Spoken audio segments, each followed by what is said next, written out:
প্রেম ভালোবাসা কেবল হাসি খুশির নয়, এর মধ্যে থাকে কান্না, বেদনা আর অদম্য অপেক্ষা। লাইলি ও মজনুর গল্পে যেমন শুরু হয়েছিল স্বপ্নময় বন্ধুত্ব আর প্রেম দিয়ে, তেমনি মাঝপথে এসে সেটি ভেঙে যায় সমাজ ও পরিবারের দেওয়ালে। আজকের অধ্যায়ে আমরা দেখব কিভাবে লাইলিকে মজনুর থেকে আলাদা করে দেওয়া হলো, কিভাবে তাকে অন্যের সঙ্গে বিয়ে দেওয়া হলো, আর সেই সময়ে মজনু কী অবস্থায় ছিল। লাইলি ছিলেন ধনী ও অভিজাত পরিবারের মেয়ে, অন্যদিকে মজনু ছিলেন সাধারণ কবি স্বভাবের যুবক। তাদের প্রেমের কথা যখন প্রকাশ পেল, তখন লাইলির বাবা মা ভয় পেলেন যে সমাজে তাদের সম্মান নষ্ট হবে। তারা স্পষ্ট জানিয়ে দিলেন, আমাদের ঘরের মেয়ে কোনো দরিদ্র কবিকে বিয়ে করতে পারে না। এদিকে মজনু তখন গভীর প্রেমে ডুবে লাইলির নামেই বেঁচে আছেন। তিনি পরিবারকে বোঝানোর চেষ্টা করলেন, কবিতায় প্রকাশ করলেন তার অনুভূতি, কিন্তু কোনো ফল হলো না। অবশেষে পরিবার লাইলির বিয়ের আয়োজন করল।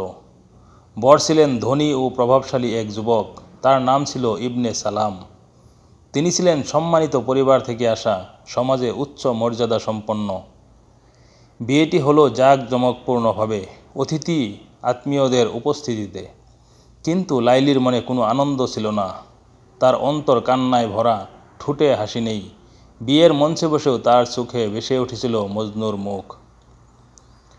যদিও লাইলি নতুন স্বামীর ঘরে গেলেন, কিন্তু মজনুর প্রতি তার ভালোবাসা কখনো কমেনি। তিনি বাধ্য হয়েছিলেন সমাজের নিয়ম মানতে, কিন্তু হৃদয়ের গভীরে ছিলেন কেবল মজনুর প্রেম। লাইলির বিয়ের খবর যখন মজনুর কানে পৌঁছালো, তখন তিনি ভেঙে পড়লেন ভীষণভাবে। তিনি আর সমাজের সঙ্গে চলতে পারলেন না। মানুষের ভিড় থেকে নিজেকে সরিয়ে নিলেন, একাকী জীবন বেছে নিলেন। তিনি মরুভূমির পথে পথে ঘুরে বেড়াতেন, গাছের ছায়ায় বসে লাইলির নাম ডাকতেন, পশু পাখির সঙ্গে কথা বলতেন। কবিতায়, প্রার্থনায়, নিঃশ্বাসে সবখানেই লাইলির নাম উচ্চারণ করতেন। মানুষ তখন তাকে পাগল বলে ডাকতে শুরু করলো। তখন থেকেই কায়েস ইবনে মুলাওয়া পরিচিত হয়ে গেলেন মজনু, অর্থাৎ প্রেমে উন্মাদ। লাইলি যদিও স্বামীর ঘরে ছিলেন, কিন্তু তার মন ছিল অন্য কোথাও। তিনি চেয়েছিলেন একবার মজনুর সঙ্গে দেখা করতে, কিন্তু সমাজের বাঁধন, পরিবারের কড়াকড়ি আর স্বামীর মর্যাদার ভয়ে তিনি কিছু করতে পারলেন না। অন্যদিকে ইবনে সালামও অনুভব করলেন যে তার স্ত্রী কখনো পুরোপুরি তার নয়, কারণ লাইলির চোখে সর্বদা অন্য কারো ছায়া মজনুর নাম। মজনু তার দুঃখকে রূপ দিলেন কবিতায়। তার কবিতা শুধু প্রেম নয়, ছিল বিরহের কাহিনী, অন্তরের আর্তনাদ। মানুষ যখন তার কবিতা শুনত, তখন তারাও কেঁদে ফেলত। একজন বলেছিল, সে আর মানুষ নেই, সে তো পাগল হয়ে গেছে। কিন্তু ইতিহাস সাক্ষী, এ পাগলামি আসলে মহৎ প্রেমের চূড়ান্ত প্রকাশ।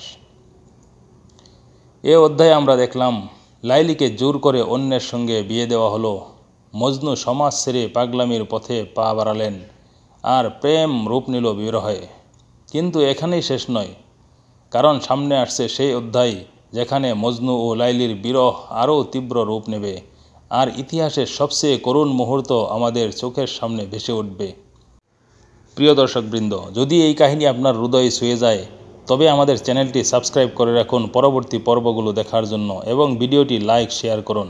কমেন্টে জানিয়ে দিন লাইলি ও মজনুর এ বিরহের কাহিনী সম্পর্কে আপনার অনুভূতি কী, কারণ সামনে আসছে ত্যাগ ও আত্মবলিদান অধ্যায়, যা আরও বেদনাদায়ক এবং হৃদয়স্পর্শী।